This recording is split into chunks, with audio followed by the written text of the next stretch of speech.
নমস্কার, আমি জ্যোতিষ এম শাস্ত্রী বলছি।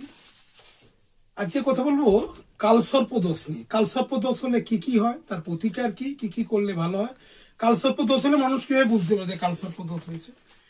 প্রথম হচ্ছে যে কোনো কাজ হতে হতে থেমে যাবে। দ্বিতীয়, প্রেমে বাধা থাকবে, পয়সা আসবে কিন্তু থাকবে না, শরীর খারাপ হতে থাকবে, মাঝে মাঝে মাথা ব্যথা হবে, মাথা ভার হয়ে থাকবে, আপনি অনেক কিছু করতে যাবেন কিন্তু কিছুটা এগিয়ে যাওয়ার পর থমকে যাবেন। এই কালসর্প দোষ থাকলে আপনি বেশি দূর এগোতে পারবেন না, সমস্ত দিক থেকেই বাধা আসতে থাকবে। আর আরেকটা জিনিস সব থেকে বড় যেটা হবে, আপনি যা কিছু করবেন সেখানে একটা বাধা সৃষ্টি হবে। তো যদি কেন কালসর্প দোষ হয় আমরা বুঝবো কি করে? জন্মযোগে কালসর্প দোষ, রাহু কেতু একদিকে থাকবে আর একদিকে পুরো ঘরগুলো ফাঁকা থাকবে, তাহলে বুঝবেন আপনার কালসর্প দোষ আছে।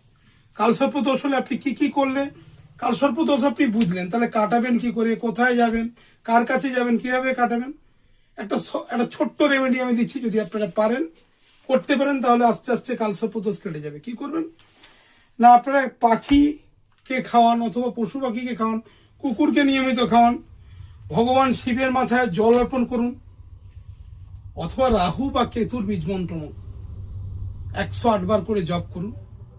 রাহুর বীজ মন্ত্র হচ্ছে ওং শ্রী রাহবে নম, আর কেতুর বীজ মন্ত্র ওং শ্রী কেতবে নম। 108 বার করে জপ করুন। আশা করছি আপনার আস্তে আস্তে করে কালসর্প দোষ কেটে যাবে। আর এই রেমেডি কেমন লাগলো প্লিজ আপনারা আমাদের জানাবেন।